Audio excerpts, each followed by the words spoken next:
Good morning. Welcome to the first morning of November. It is a Tuesday morning, and we actually are starting out with some rather pleasant weather conditions, especially compared to the last few days. The good news here that I have for everyone is that even in northeastern Pennsylvania and parts of Connecticut, temperatures are rising above freezing, and that means all of the snow that has fallen over the region, even along the coast, is rapidly melting away. In fact, with temperatures in the lower 40s to lower 50s over the New York City metropolitan area, a snowfall that was left over from that storm is now ancient history. It is gone and will not come back, at least for the next couple of weeks. So that's the good news. We're having clearing skies even down along the coast, but we do have some cloud cover here and a threat for a few isolated showers. What we have in place is a deepening area of low pressure well out in the Atlantic that's going to move to the east-northeast, well away from the northern mid-Atlantic. The New York City and Philadelphia metropolitan areas will be high and dry for the most part today, but we still will have a threat for an isolated shower over portions of southern Connecticut, down through Long Island, clipping New York City along the immediate New Jersey coast. We could see on the radar here that there are a few showers here lingering just off the coast.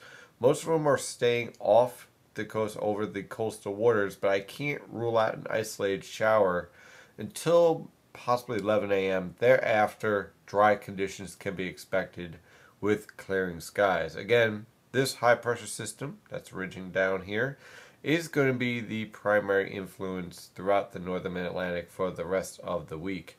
We look at the infrared satellite picture, should I say.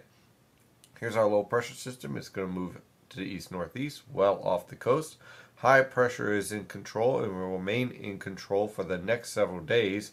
This low pressure system here is going to dive down towards the Tennessee River Valley, but will be suppressed to the south and move through the southeast and out into the Atlantic because of the upper level pattern in place, which is great news because that means it's going to give the northern Mid-Atlantic several days of tranquil weather conditions. Now let's take a look at the model guidance, and you can see, I'll adjust this right here. There we go.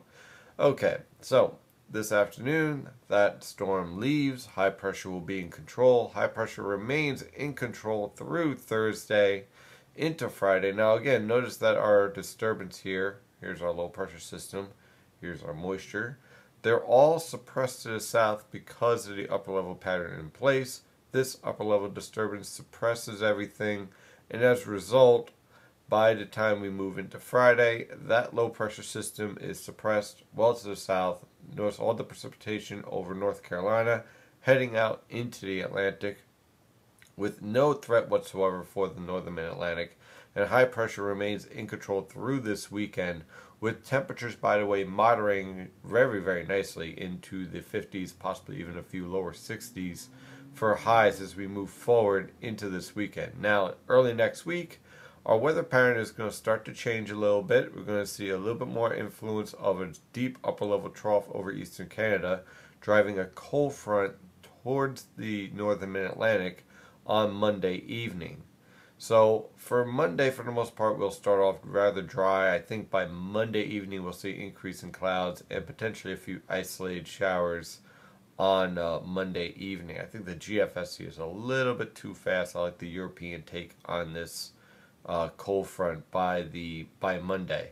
So again, unlike what the GFS is showing here, where the cold front's moving a little bit faster than what I think it will be, I'm looking for tranquil conditions for Monday and a few isolated showers for Monday evening as this cold front moves through.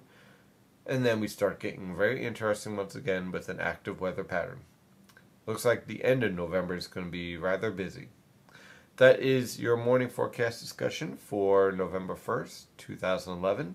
Of course, you can follow the latest weather information at nynjpaweather.com and nynjpaweather on Twitter and Facebook.